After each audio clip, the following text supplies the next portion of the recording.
오늘 밤에 큰 은혜가 임하게 될 것입니다. 또 다른 사람을 향해서 오늘 밤에 큰 은혜가 임하게 될 것입니다. 할렐루야. 청년부 또 고등부 지금 이제 수련회 중에 있어요. 오늘 낮에 가서 보니까 사진 올라오는데 막 정신없이 올라와요. 막 몇십 장씩 올라오는데, 또 우리 중등부 갔다 왔고 유초등부 갔다 왔고 유치부, 영아부, 참 우리 교육기관들이 잘 사역들이 진행되고 있습니다. 청년들 보니까 좀 이렇게 드디어 이제 청년 공동체가 잘 이렇게 세워져 가고 80명 이상 이번에 갔는데 감사하죠. 잘 안 모이고 또 안 가는데 이렇게 함께 할 수 있어서 얼마나 감사한지.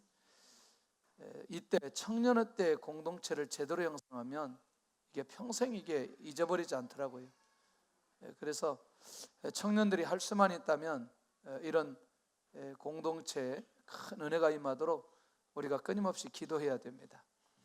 왜냐하면 이때 곁길로 나가면 이상한 남자, 이상한 여자 만나는 순간부터 인생이 꼬이기 시작하기 때문에 이때 가급적이면 교회 안에서, 그리스도 안에서 그리스도인들을 만나서 가정을 이루어야 이들의 인생이 하나님의 축복 가운데 거할 수 있습니다.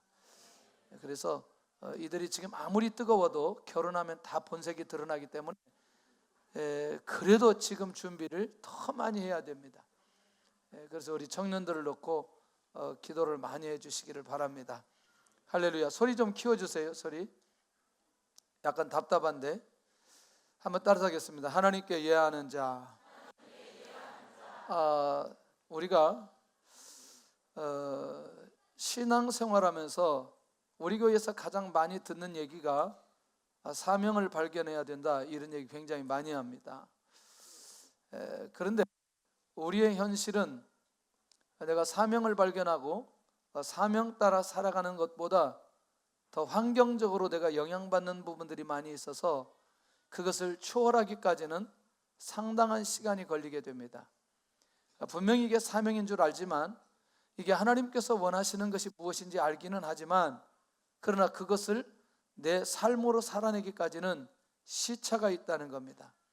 그런데요, 그 시차가 어떤 시차냐면 놀라우게도 사명을 발견하고 사명자로 살아가고 또 하나님의 역사의 인물, 하나님께서 그 사람을 사용하시고 은혜 주시는 것 중에 한 가지가 뭐냐면 성품의 변화가 일어나야 된다는 거죠. 이건 굉장히 중요하더라고요. 저는 이걸 깨닫지 못했을 때는 사명만 발견하고 그냥 뛰면 되는 줄 알았어요. 그런데요, 놀라우게도 하나님께서는 성품의 변화가 일어날 때까지 기다리시는 것을 볼 수 있었습니다. 이게 이제 베드로 얘기하면 또 시간이 많이 걸리지만 말고의 귀를 자를 정도의 그 베드로가 가지고 있는 의협심, 또 그 굉장히 그 뭐라 그럴까요? 그 순간적으로 일어나는 그런 분노, 이런 것들이 사실은 3년 동안 베드로를 통해서 끊임없이 이런저런 차원에서 보여주셨던 그런 내용입니다. 그렇기 때문에 하나님의 말씀이 들려지고 하나님 앞에 기도하고 인도받아가는 것 중에 우리 안에서 내면적 성품의 변화가 일어나는 시간들은 정말 은혜가 임하고 또 그 사람이 지금 성숙되어 가지는 과정 속에 있는 것을 보게 됩니다. 이제 이거를 이제 바울 사도의 그 성품의 변화가 어떻게 일어나는지 우리가 좀 살펴보면서 좀 은혜를 받으려고 하는데, 놀랍게도 제가 말하는 부흥은 개인의 부흥을 얘기합니다. 성품의 변화와 개인의 부흥이 같이 간다는 것을 꼭 기억해야 됩니다. 할렐루야. 그러니까 이거는 굉장히 중요한 부분이에요.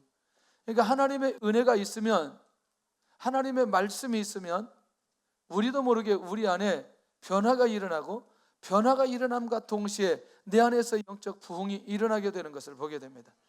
굉장히 중요한 부분이죠. 그러니까 이런 부분들을 우리가 소홀히 하면 안 된다는 거죠. 이것들을 약화시켜도 안 된다는 거죠. 그런 면에서 여러분들 최소한도 이게 주기적으로 그런 건 아니지만 어떤 사람은 매번 기도할 때마다 우는 경우가 있어요. 울어도 아주 그런 울음 있잖아요. 이런 거 말고 제가 말하는 울음은 그런 거 아니에요. 진짜 인격적으로 주님을 만나서 그 안에서 폭발되어지는 그런 눈물, 이런 거 얘기하지. 그분한테 제가 이제 오래전에 제자들께 그분한테 왜 그렇게 기도하냐고 그랬더니 새벽 예배 안 나와 버리더라고요. 그 얘기하면 그걸 잘 하나님의 음성으로 들어야 되는데 그런 얘기 불편한 거죠. 여러분들 벌써 이런 얘기를 들을 수 있는 그런 자세가 아니라는 건 성품의 변화가 내 안에 일어나지 않았다는 거거든요. 여러분들, 제가 성도들을 얼마만큼 사랑하냐면 이번 주 신방 가가지고 어느 가정에 갔더니 방이 너무너무 어지러져 있어요. 그냥 어지러진 게 아니고 아주 어질러져 있어요. 아주 어질러진 게 아니라 너무나 어질러져 있어요. 이게 그리고 어느 날 갑자기 어질러진 게 아니고 대부분 목사가 신방한다 그러면 어질러진 것도 치워. 이 집은 그대로 놔뒀어요. 그냥 다. 할렐루야. 온 집안이 방마다. 그러나 그랬어요. 이거 방 다 치우고 사진 찍어서 나한테 보내라 그랬어요.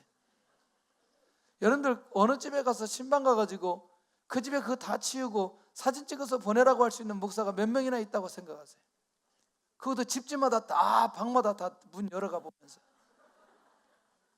세상에 방마다 정리된 게 아무것도 없어요. 그러면 제가 그것을 이렇게 가만히 지켜보고 야, 할렐루야, 집이 정말 괜찮네요, 이렇게 해야 되나요? 근데 그 가정이 또 잘 받아요. 왜냐하면 제가 중심으로 그걸 전달하고 그걸 제가 폄하하거나 그런 게 아니기 때문에. 여러분들, 이런 것들도 우리 안에서 어떤 변화가 일어날 때 가능하느냐, 성품의 변화가 일어날 때에 그런 얘기들을 하고 들을 수 있는 데까지 오르게 되어진다는 거죠. 그러니까 여러분들, 이거는 계속해서 이제 고린도후서를 보면서 깊이 있게 우리가 묵상할 텐데요, 제가 이렇게 정리를 했어요. 성품의 변화가 일어나야 응답이 일어나기 시작한다. 할렐루야. 그러니 목숨 걸고 가야 된다는 거죠. 목숨 걸고 가야 된다는 거죠. 제가 요즘에 개인적으로 감사하고 있어요. 그래서 앞으로 계속 마더와이즈 하면 좋겠다. 왜냐하면 집사람이 마더와이즈 강사라고 해가지고 계속 하더라고. 요즘에 별로 바가지를 안 걸고 너무나 좋은 거야. 이거 계속 마더와이즈 계속 하라 그래서 계속 해라. 계속 끊이지 말고 계속 해라. 할렐루야.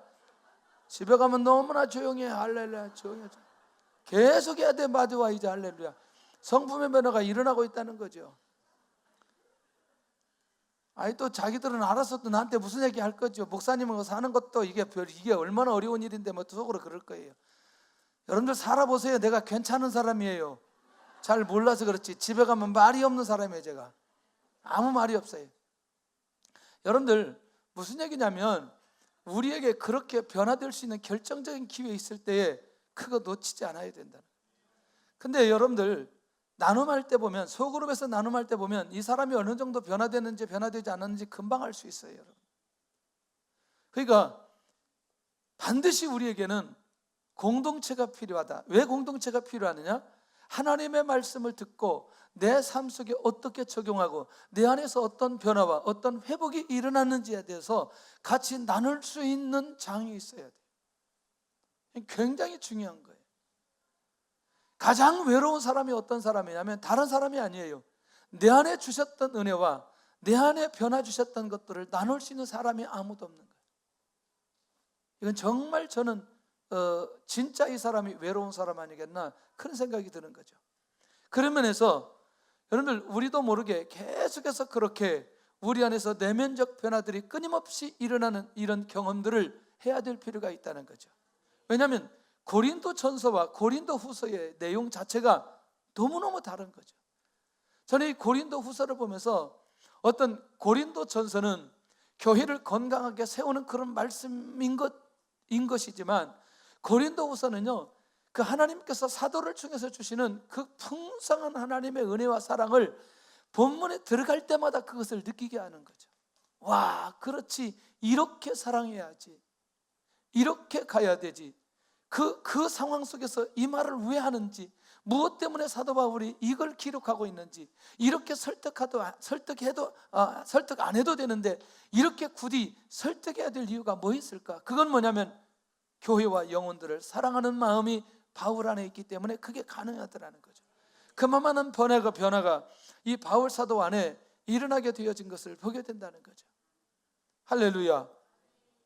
그런 면에서 특별히 여러분들, 우리 안에 성품의 변화는 설교를 길게 해도 인내할 수 있는 변화가 일어나야 돼요.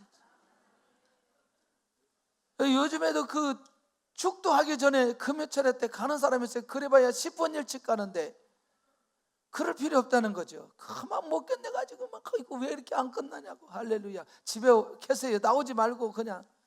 그런데도 안 나오면 또 안 돼. 또 나오고 싶어가지고. 나왔는데 집에는 또 빨리 가고 싶어요. 집에 가야 할 것도 아무것도 없어. 집에 가. 근데도 빨리 가고 싶어요. 여러분들 학교에서 끝나면 집에 가야 뭐예요? 할 것도 없는데 빨리 집에 가려고 하는 게 이상한 심보들이죠. 이게 변화해야 돼요. 근데 은혜가 있으면 빨리 가고 싶다, 가고 싶지 않다? 가고 싶지 않다. 자, 조금 이제 말씀으로 좀 들어가도록 하겠습니다. 자, 바울이 무슨 확신을 가지고 고린도 교회에 가려고 하였는가? 좀 이제 이런 얘기들은 여러분들 정리하면 돼요. 그냥 정리하고 진짜 사도 바울이 말하려고 하는 부분들이 무엇인가를 우리가 찾아야 된다는 거죠. 첫째가 뭐냐면 주님 재림하신 날은 확실하게 있다. 이 확신이 있는 거고, 두 번째, 그런 날이 되면 성도들이 자신의 자랑이 될 것이라는 확신이 있어요.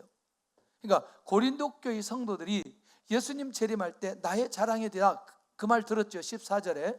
그 다음에 세 번째가 뭐냐면 사도들이 고린도 교회 성도들의 자랑이라는 확신이 있는 거죠. 그러니까 고린도 교회 성도들이 누구를 바라볼 때, 사도 바울을 바라볼 때 그들의 자랑이 우리의 지도자고 이분들을 통해서 교회가 세워졌는데 이게 자랑이라는 확신이 바울에게 있어요. 이것도 뭐 어렵지 않은 거죠.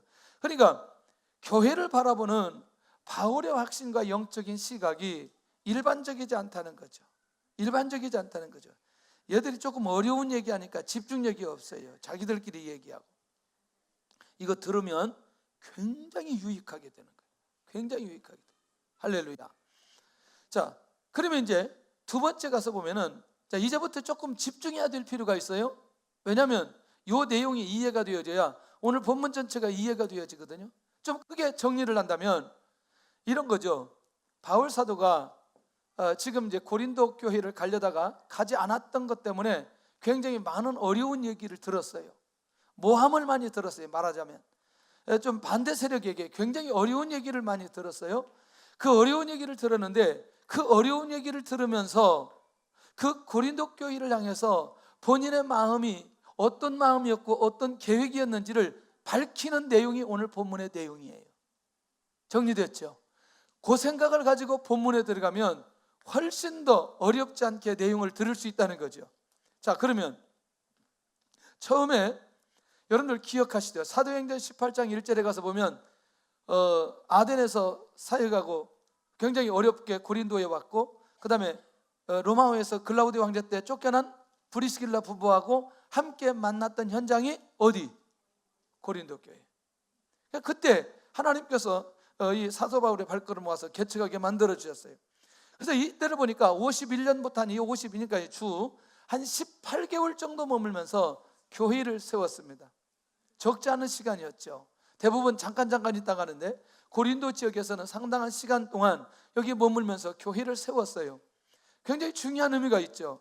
그런데 나중에 우리가 고린도후서 12장 14절에 가서 보면 세 번째 방문 얘기하고 두 번째 얘기를 합니다. 그래서 이미 사도 바울은 두 번째 고린도 교회를 방문하고 고린도 교회를 섬겼습니다. 할렐루야. 여기까지는 정리됐나요? 12장 14절 한번 보겠습니다. 고린도후서 12장 14절. 자,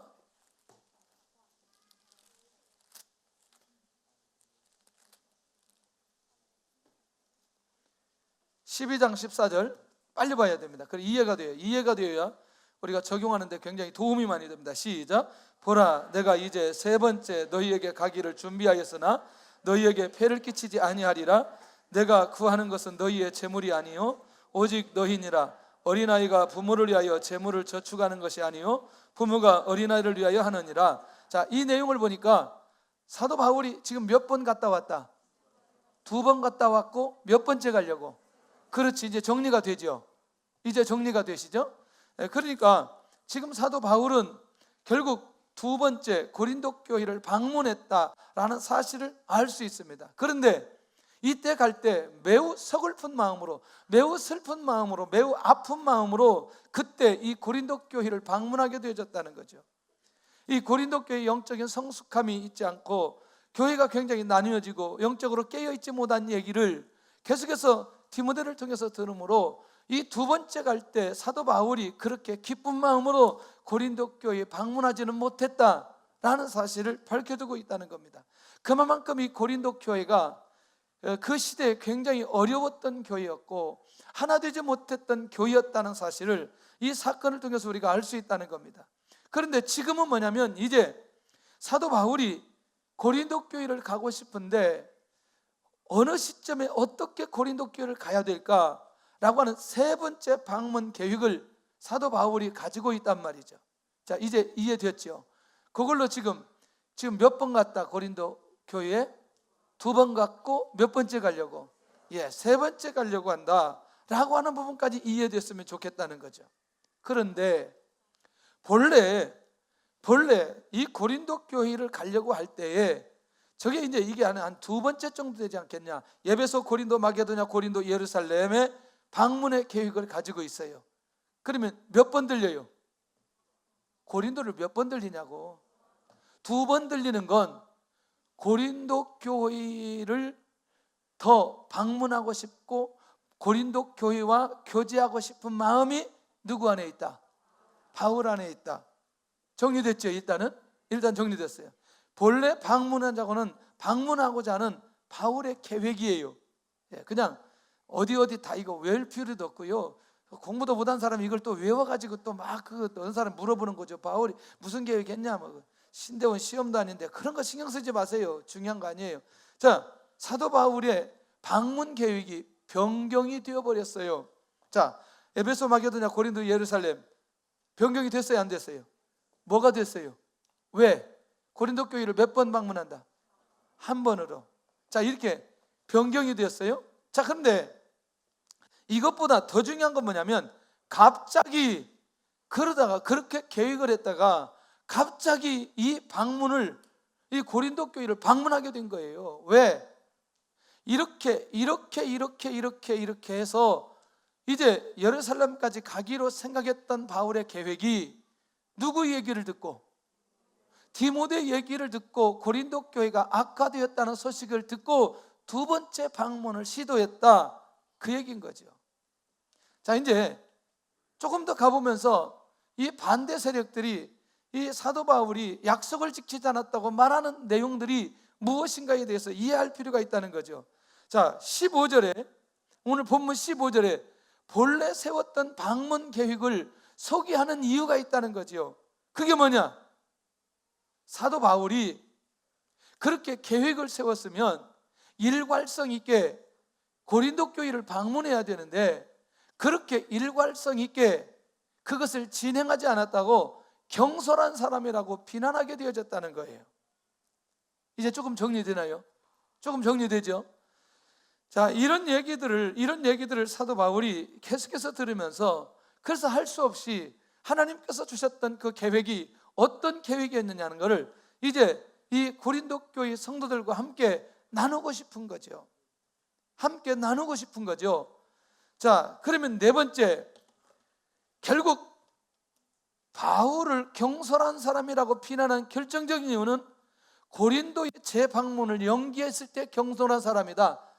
이게 굉장히 중요한데 뭐냐면 참 사도 바울의 입장에서 이 경솔하다라고 하는 것은 무시한다 이런 거고, 그런데 그 말을 듣고도 사도 바울이 이 사람들을 무시하지 않는다. 무시하지 않고, 그리고 이 사람들에게 지금 충분하게 뭐하고 있어요? 설명하고 있어요. 이제부터 경솔한 말을 듣고도 자기가 그렇게 무시를 당하고 핍박을 당하도 저들은 무시한다, 무시하지 않는다. 무시하지 않고 오히려 충분하게 그 내용들을 설명하고 있는 사도 바울의 모습을 발견할 수 있다는 것이죠. 자, 그러면 일반적으로 경솔한 말이다, 경솔하다, 약속을 지키지 않았다, 계획을 자꾸 변경시켰다 라고 하는 말은 바울을 높이는 말이에요? 폄하하는 내용이에요? 폄하하는 내용이에요. 그러니까 어떻게 보면은 바울의 리더십을 정면으로 공격하는 그런 내용들이란 말이죠. 그럼에도 불구하고 사도 바울은 그들을 무시하지 않고 충분하게 상황적인 걸 절차를 설명하고 있는 바울의 모습을 발견할 수 있다는 거죠. 할렐루야. 그리고 사도 바울이 하고 싶은 말이 있는 거죠. 뭐냐면 그렇게 경솔하거나 변덕스럽게 그 계획을 변경하지 않았다고 밝히고 있다는 겁니다. 자, 이게 이제 핵심인 거죠. 이해되시나요? 이게 어디까지 끌고 가는지 오늘 살펴봐야 돼요. 그러니까 그런 계획이 그렇게 세워졌지만 중요한 건 그것을 인위적으로 사람에 의해서 육적으로 그 계획을 변경하지 않았다라고 말하고 있다는 거예요. 자, 지금까지는 이해되시죠? 무슨 말인지 정리는 되셨죠? 예. 자, 그러면 사도 바울의 계획의 변경의 목적은 뭐냐면 이런 거예요. 그렇게 변경해서 두 번째 거기를 방문했던 건 자기의 이익을 위한 게 아니었다는 거죠. 그리고 하나님의 뜻을 따라 누구의 유익을 위해서? 성도의 유익을 위해서. 결국 누구를 위해서? 고린도 교회를 세우기 위해서, 고린도 교회를 섬기기 위해서 그 변경한 목적이 그 안에 있다라는 사실을 밝히고 있습니다. 진심으로 느껴져요? 느껴지지 않아요? 느껴져요. 안 느껴져요? 할렐루야. 좀 졸리나요? 좀 어려워요? 에? 어려워? 얘들이 어렵대요. 들어두면 기억날 때가 있어요. 기억날 때가 있어요. 할렐루야. 들어두면 기억날 때가 있어요. 저도 들어두니까 다 기억나요. 다 기억나요. 유초등부 때 들었던 게 다 기억나요. 할렐루야. 계단 공과 다 기억나요. 할렐루야. 설교 다 기억나요. 중고등학교 때 아무것도 기억 안 나요. 초등학교 때는 다 기억나요. 왜 그러냐면 초등학교 선생님들은 너무너무 사랑을 가르치고 가르쳐 주셨어요. 정말 너무너무 감사해요. 그때 우리를 가르쳤던 선생님들 정말 감사해요. 왜냐하면 집중하지 않은 우리들에게 그렇게 우리와 상관없이 그걸 가르친다는 게 보통 어려운 게 아닌데 그 끝까지 그것을 계단공과를 다 해주셨어요. 너무너무 감사해요. 자, 여러분들, 바울이 가지고 있는 초점이 뭐냐면 바로 자기 때문에 그런 것도 아니고 누구 때문에 그런 것도 아니라 하나님의 뜻에 따라 성도들의 유익을 위해서 그 계획이 변경되어졌다, 이렇게 말하고 있습니다. 굉장히 멋있죠? 자, 그렇다면 이제부터 우리는 집중해야 될 필요가 있습니다. 뭘 집중해야 되느냐? 사도 바울의 신앙의 근본주를 보여주는 고백들이 이 연장성산에서 그가 어떻게 나와지는지, 사도 바울이 이렇게 말할 수 있는 그런 근거, 그런 자신감, 그런 진심, 그런 진실이 무언가를 이제 살펴볼 필요가 있다는 얘기입니다. 첫째는 하나님은 미쁘신 분으로 고백하고 소개하고 있습니다. 아니, 갑자기 자기 계획 얘기하다가 하나님은 미쁘신 분이다 이렇게 얘기하고 있다는 거죠. 1장 18절을 꼭 봐야 됩니다.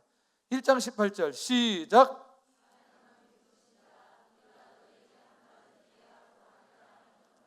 할렐루야. 다시 전체가 크게 시작. 하나님은 미쁘시니라 우리가 너희에게 한 말은 이하고 아니라함이 없노라. 아멘.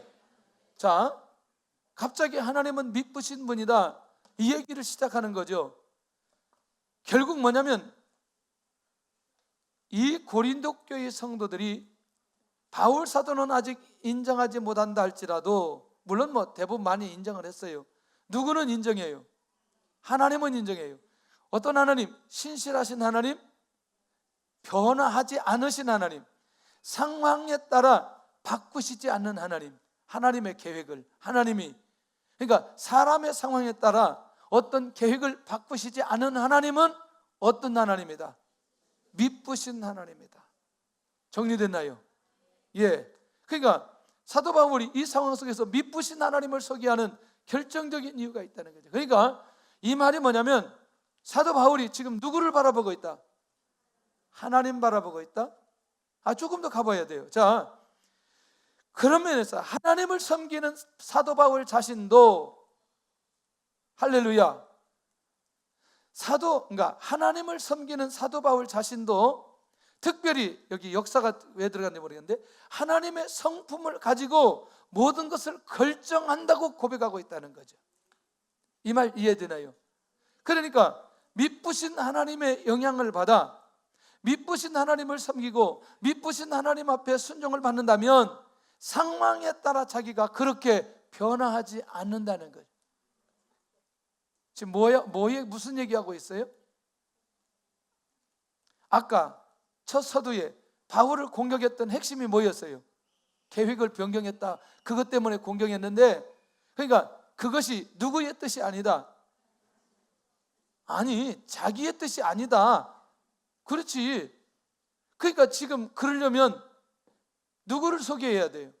하나님을 소개해야 되고, 하나님에 의해서 자기도 그렇게 지금 살아가고 하나님의 뜻에 따라 깨어 있으니 하나님의 성품을 얘기해야 되고, 그러니 나도 그 하나님의 영향을 받는 것이라면 나도 상황에 따라서 그렇게 쉽게 바꾸는 사람이 아니라고 하는 것을 사도 바울이 그렇게 고린도 교회 성도들에게 설득하고 있는 것 아니냐는 거죠. 그러니까 고린도 교회를 방문하는 계획에는 예만 있을 뿐이지 아니오라는 게 있을 수 없다는 얘기예요. 이 말 이해되죠 이제? 그러니까 하나님께서 가라 라고 하면 내가 예만 할 뿐이지 내가 거기서 아니라고 말할 수 있겠냐? 누구 앞에서? 하나님 앞에서. 이 말이 굉장히 중요하다는 겁니다. 내가 하나님을 믿고 하나님을 섬기고 미쁘신 하나님을 바라보지 않는 사람은 이 고백을 할 수 없지만, 그 하나님을 믿고 하나님 앞에 순종하고 인도받는 사람은 바로 이 방문하는 계획에서도 하나님의 뜻이라고 말한다면 예만 할 수밖에 없는 것 아니냐는 거죠. 내가 무슨 힘이 있다고 거기서 아니라고 말할 수 있겠냐? 그러니 두 번째 방문도 하나님의 뜻이기 때문에 나는 하나님 앞에서 예하는 신앙으로 순종할 수밖에 없었다라고 하는 고백이라는 거죠. 정리되나요? 정리되나요? 그러니 사실은 가느냐 안 가느냐 그것을 변명하고 사람의 소리를 하는 게 아니라 하나님 앞에서 자기가 어떤 모습으로 서 있었는지를 정확하게 자기 안에 있는 그 중심을 이 고린도 교회 성도들 안에 보여주고 있다는 거죠. 그러니 혹 그것이 변경되었다고 말하지만 사실은 내가 그렇게 가고 오고 하는 이 부분은 모두 다 누구의 뜻이었다? 하나님의 뜻이었다. 그러니 자기의 유익을 위해서 간 게 아니었다는 거죠. 자기의 목적을 위해서 간 것이 아니었다는 거죠. 가고 오지 않는다는 사실을 사도 바울이 그렇게 내가 하나님 앞에 예만할 수밖에 없는 신앙의 삶으로 지금까지 달려왔다. 하나님이 그렇게 말씀하시는데 내가 어떻게 아니요라고 내가 하나님 앞에 대꾸할 수 있겠냐? 그럴 수 없다는 거죠.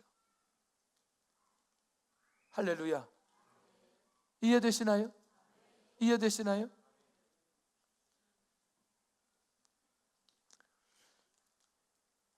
아까 또 이제 그 신방한 집 얘기를 또 해야 돼. 그래서 제가 또 이렇게 얘기했어요. 그 집에 교회 근처로 이사 와라. 아주 그냥 막 강력하게 얘기했어요. 강력하게.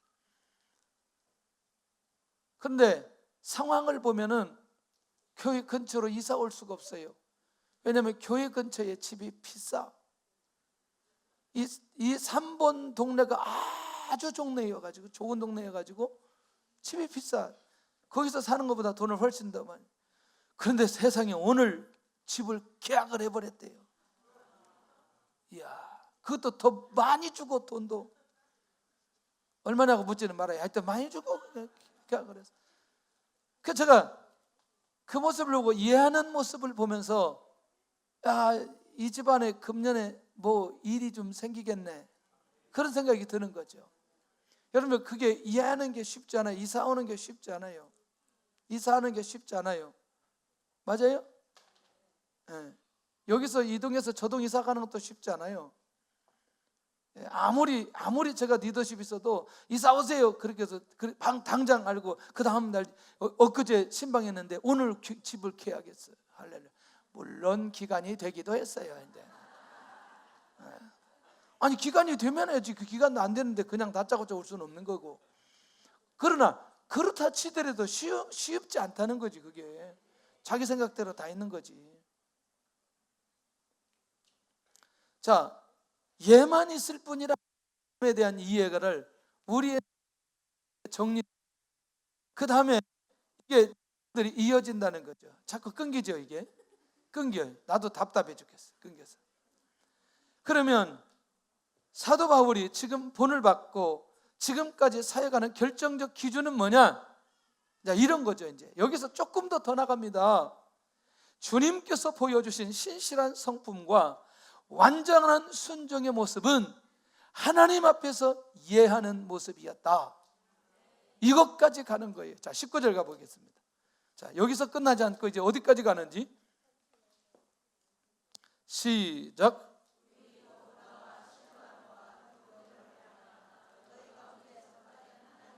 예수 그리스도는 예하고 아니라함이 되지 아니하셨으니 그에게는 예만 되었느니라. 누구 앞에? 누가 하나님 앞에? 예수님이. 자, 이제 이 폭을 한번 보시기를 바랍니다. 미쁘신 하나님 소개하더니 갑자기 하나님 앞에 예하는 신앙으로 예하는 삶으로 살았던 누가 보여진 거예요? 예수님이 보여진 거예요. 예수님이 보여진 거예요. 그리고 하나님 앞에서 내가 어떤 모습으로 섰는지 그걸 보여주고 하나님의 성품을 가지고 바울 사도가 그렇게 내가 이해할 수밖에 없었다는 사실과 그리고 우리에게 있어서 지금 자기에게 있어서 가장 확실한 예의 모습으로 모델로 보여주신 예수 그리스도를 정확하게 소개하고 있는 거 아니냐는 거죠. 그러니까 결국 주님의 신실한 성품과 순종하신 모습은 하나님 앞에서 예하는 모습이었다라는 사실까지 사도 바울이 보여지기 시작한다는 거예요. 얼마나 놀라운 거예요. 정말 멋있죠. 그러면 주님을 바라보면서 바울은 주님의 사역을 어떻게 정리했는지, 다시 말하면 주님은 예하고 아니라고 한 번도, 그렇게 하고 아니라고 하면서 한 번도 그것이 바뀐 적이 있다 없다? 없다. 주님은 이 땅에 오셔서 하나님 앞에 오직 무엇만 했다? 예만 했다. 할렐루야. 저는요 성향상 이런 용어를 굉장히 제가 싫어하더라고요. 저 못해요, 잘 모르겠어요. 이 두 단어를 제가 교육전도사 시절에 가장 싫어했던 거예요. 그래서 뭐 시켜가지고 못해요 그러면 절대로 안 시켰어요. 잘 몰라요 그러면 절대 안 물어봤어요. 저기 아는 내용인데 여러분들 말하기 곤란하면 뭐라고 말해요? 잘 몰라요. 왜 그런지 저도 하여튼 그랬어요. 그래서 저는 웬만하면 못한다 소리를 안 하려고 해요. 하는 데까지 해보는 거죠. 하는 데까지. 하나님 앞에 어떤 사역이든지. 89년도 10월 7일 날 제가 기억이 되는데, 교회를 개척하고 사회를 제가 섬겼던 교회 목사님께 사회를 부탁하고 저는 이제 광고만 하고 하는데, 딱 한마디 하시더라고. 이 목사님이 저하고 한 1년 동안 지켜보면서 딱 한마디 했던 그 말이 뭐냐면, 그때 제가 전도사 때 사역을 했는데 교회를 개척했는데, 자기 일에 확실하게 충성한다, 교회 일에 충성한다, 그 얘기를 딱 한마디, 그 많은 얘기 중에 그 얘기하는 거죠. 이제 이런 상황들이 있었어요. 몇 가지 아주 극단적 상황이 있었어요. 그랬을 때 항상 목사님들이 무엇을 지시하고 무엇을 시켰을 때 저의 스타일은 항상 예했어요. 아니라고 안 해본 것 같아요. 자, 그래서 그런 얘기를 다른 사역자들한테 굉장히 많이 얘기하는 것 중에 한 가지가 이런 거였어요. 여러분 들으셨어요? 들은 분들도 많이 계세요. 교회를 개척하고 제가 이래봬도 단임 사역자인데, 전도사이긴 하지만 그래도 교회를 개척했기 때문에 단임 사역자인데, 저보고 제가 있던 그것도 바로 전교회가 아니라 전전교회 목사님이 전화 와가지고 이기동 전도사, 예, 그랬더니 우리 교회 네온이 나갔는데 네온 좀 갈아 끼워달라고 그래요. 종탑 네온이 나갔는데 네온을 갈아 끼워달라고 그래요. 알았습니다. 네온을 제가 맞춰가지고 네온을 사다가 종탑이 지상에서부터 10m 올라가야 돼요. 그러니까 아무도 못 올라가니까 제가 담력 있다고 나도 거기 올라가면 후들후들 떨리는데, 내가 떨리는 것도 모르고 이미 나는 교회 개척해서 지금 열심히 사역하고 있는데 나보고 그거를 올라가서 그걸 바꿔놓으라는 거죠. 이분은 여전히 내가 자기 교회 교육전도사예요. 올라가서 네온 다 갈아 끼고 인사하고 그렇게 왔어요. 난 지금 생각해도 잘했다고 생각해요. 난 지금 또 나한테 부탁하면 내가 가서 또 할 용의가 있어요. 그게 그렇게 싫지 않는 거죠. 싫어야 될 이유가 없다는 거죠. 그렇게 생각을 안 해보는 거죠. 항상 어떤 상황 속에서든지. 여러분들, 저는 그런 부분에 하나님 앞에 제가 감사하는 것이 있어요. 하나님이 말씀하시면 일단 이해하고 가야 된다. 제 스스로 그렇게 생각을 해요. 물론 100% 그렇게 가느냐, 그러지는 못했어요. 또 사실은. 왜냐하면 믿음이 없을 때는 그게 분명히 맞구나라고 해도 그것이 내가 아니라고 이렇게 했느냐 안 했느냐, 이것도 구분하지 못한 부분들도 덜어 있어요. 그러나 비교적 하나님 앞에 이해하고 가려고 굉장히 애를 많이 썼어요. 여러분들이 느낄 때는 안 그래요? 제가 진심이 안 느껴지나요? 제가 그렇게 아닌데 만약에 이렇게 한다면, 이렇게 이해라고 한다면 아마 성도들에게 느껴질 거라는 거죠. 그런 부분들이. 맞아요, 안 맞아요? 맞다고 생각해요. 맞다고 해요. 맞다고 빨리. 그래야 넘어가요. 이게 맞다고 해요. 맞다고. 너무나 그렇게 기분 나쁘게 하지 말고 그냥 부드럽게 해라. 성품의 변화가 일어난다고 그랬더니 70이 다 돼도 저렇게 안 변화가지고 어떻게 하려고. 정말 주님 앞에 가기 전에 변해서 가야지. 변해서. 할렐루야. 그렇지, 변할 거예요. 그렇게 부드럽게 얘기해요. 나 심장이 약한 사람이에요. 세게 얘기하면 나도 힘들어. 자, 그러면 모든 시선을 예수 그리스도에 향하게 하는 이 사도 바울, 왜? 조금 더 구체적으로 나가니까 하나님의 약속이 그리스도 안에서 성취되었어요. 무엇으로? 이제는 뭘로 나가냐면 얘가 아멘으로 나가 있어요. 그리고 하나님께 영광을 돌리심으로. 그러니까 자꾸 예수님 얘기하고 하나님 얘기하는 건 자기가 주님의 종이기 때문에 자기도 그런 중심과 그런 자세로 고린도 교회 방문에 대한 부분과 연결시켜 가고 있다는 겁니다. 멋있어요? 정말. 그러니까 사실은 처음에는 그들에 대해서 설득하는 것처럼 생각했는데 나중에 가서 보니까 결국 그 상황 속에서 누구 얘기하고 있어요? 예수님 얘기하고 있어요. 누구 얘기하고 있어요? 예수님 얘기하고 있어요. 자기 변명할 줄 알았는데 조금 더 지나가 보니까 예수님께서 어떻게 이해하고 아멘 했는지 이 신앙의 근본을 이 고린도 교회 성도들에게 고백하고 있고 나누고 있는 것을 보게 됩니다. 다시 하나님의 계획하신 구속사를 완전하게 이루신 분이 누구다? 예수 그리스도. 할렐루야. 하나님의 사역은 예수 그리스도 안에서, 그 인격과 사역 안에서 뭐가 된다? 이해가 된다. 그러니까 주님께서 보여주셨던 이 땅의 모든 사역은 하나님 앞에 뭐다? 이해다. 멋있어요? 멋있어요? 멋있어요. 우리가 뭐 이렇게 일하다 보면 아이고 이거 아무래도 몸이 아프고 알겠습니다. 마음이었군요. 할렐루야. 여러분들, 마음이 있으면요 몸 아파도 나와요. 주사 맞고 나와. 주사 맞고. 그래요, 안 그래요? 마음 없으면 약간 아프면 아주 아파버려 그냥. 할렐루야. 할렐루야. 나가도 되는데 아파. 더 아파. 이틀 누워있다 이러면 되는데 일주일 누워있어. 아이고야. 왜냐면 다 싫으니까. 그런 거 있어요, 없어요? 이때니까. 굉장히 중요해요. 이걸 좀 더 적나라하게 얘기하면 좋겠는데, 우리 교회는 솔직하지 않으면 안 돼. 이게 이제 그런 면에서 이제 그 전체가 우리 교회 오면 다 보여져서 너무나 감사한 거지. 아멘 하는 사람들은 큰 은혜가 있을 거예요. 바울도 사역 속에서 예하는 사역으로 지금까지 달려왔다는 거예요. 멋있어요. 그러니 이제 좀 설명이 되나요?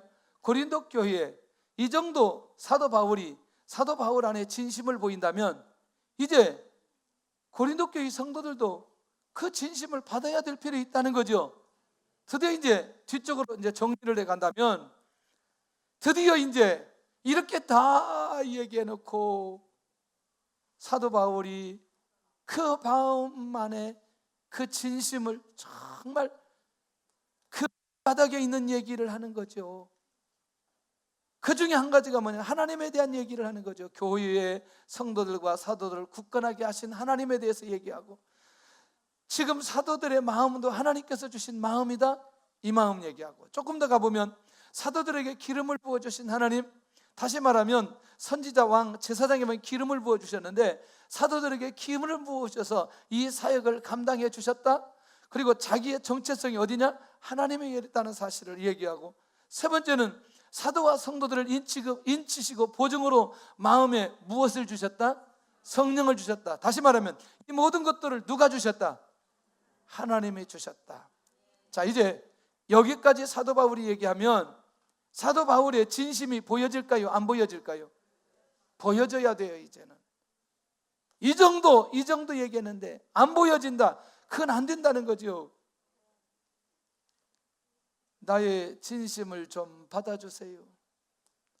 사도 바울이 진짜 이제 말하고 싶은 게 있어요. 내가 목숨을 걸고 하나님을 불러 증언합니다. 내가 목숨을 걸고 하나님을 불러 증언합니다. 나의 진심입니다. 나를 믿어주세요. 내가 그렇게 여러분들이 말하는 것처럼 그렇게 자꾸 계획을 변경하고 사람의 뜻대로 환경에 의해서 그렇게 바꾸지 않았습니다. 하나님을 불러 내가 증언합니다.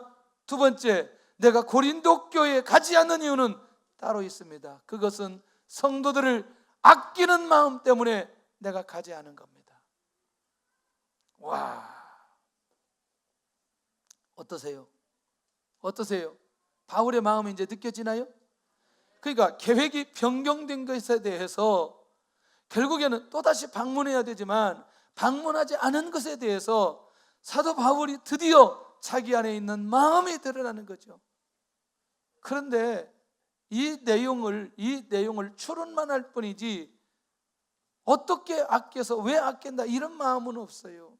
그러나 이 내류를 그대로 받는다면 결국 고린도 교회를 너무너무 사랑해서 성도들을 사랑해서 가지 않았다, 이 말이라는 거예요.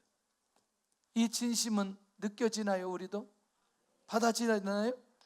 예. 그러면 지금까지 이 과정을 얘기하지 않았다면 사도 바울의 진심이 느껴지지 않겠지만 이 쭉 이런 과정을 듣고 나면 바울의 진심이 느껴질 수 있다는 거죠. 조금 더 가겠습니다. 우리는 고린도 교회 성도들의 믿음을 주관하려고 하는 것이 아닙니다. 다시 말하면 우리가 고린도 교회 성도들의 믿음을 주관하거나 마음대로 이렇게 저렇게 하려고 하는 그런 마음이 아니고 오직 고린도 교회 성도들의 기쁨을 돕는 자 되길 원합니다. 와, 여기까지 가는 거죠. 할 수만 있는 대로 고린도 교회가 기쁨을 회복하고 또 기쁨을 누리며 기쁨 가운데 거하도록 하는 그런 부분에 우리가 할 수만 있는 대로 그것을 섬기기를 원하는 그런 마음이지 다른 마음은 아닙니다. 이게 나의 진심입니다. 나의 진심, 우리의 진심을 받아주시기 바랍니다. 이 내용이라는 거죠. 할렐루야. 고린도 전서와 고린도 후서와 내용이 달라요, 다르지 않아요? 달라요. 다르죠? 예, 깊은 사랑을 계속해서 바울 사도를 통해서 경험하게 된다는 거죠. 첫째는 이제 이 결론 부분이 오늘 우리가 적용하면서 굉장히 중요하다. 정말 우리 모두가 사도 바울처럼 하나님께 예하는 신앙생활, 예하는 삶이 되도록 하나님, 우리도 그렇게 달려가게 하여 주옵소서. 누구에게? 하나님께 예하는 삶이 되도록, 하나님께 예하는 삶이 되도록. 할렐루야. 정말 하나님께서 한번 말씀하시고 하나님께서 우리에게 감동 주시고 하나님께서 우리를 인도해 주시면 이 부분에 대한 감각들이 우리 안에 살아나야 된다는 거죠. 나는 하나님 앞에 얼마만큼 예하고 살아가는지, 하나님 앞에 얼마만큼 이해하고 살아가는지. 두 번째는, 그러면서도 사도 바울은 그 모든 시선을 누구에게로 향하고 있어요? 주님께로 향하고 있어요. 누구에게로 향하고 있어요? 주님께로. 할렐루야. 정말 감사하죠. 그리고 그 상황 속에서도 누구를 소개하고 있어요? 예수님을 소개하고 있어요. 그러니까 결국 시선 자체가 그렇게 주님 앞에 나아가는 이 바울의 자세, 그러니 하나님께서 그를 사용해 주실 수밖에 없는 것 아니냐는 거죠. 저는 그런 면에서 바울 사도는 멋있는 사람이다. 정말. 세 번째, 누구에게든지 자신의 진심을 보일 수 있는 성도가 되어야 되겠다. 할렐루야. 무엇을 보여야 된다? 진심을 보여야 된다. 성품의 변화가 일어나면, 주님께서 그 사람의 마음을 주관하면 이게 어렵지 않은 것을 보게 됩니다. 할렐루야. 우리 모두가 하나님의 은혜 가운데 바울이 가졌던 이 놀라운 이 영적 비밀들을 우리가 함께 같이 누리면서 하나님의 인도를 받아가 볼 필요 있겠다. 하나님, 내가 이해하게 해주세요. 내가 이해하게 해주세요. 이해하게 해주세요. 이해하게 해주세요. 우리 모두가 하나님 앞에 이해하게 해주세요. 아마 여기에 놀라운 영적 폭발이 일어나게 될 줄로 믿습니다. 우리 하나님의 사랑을 사모하는 자,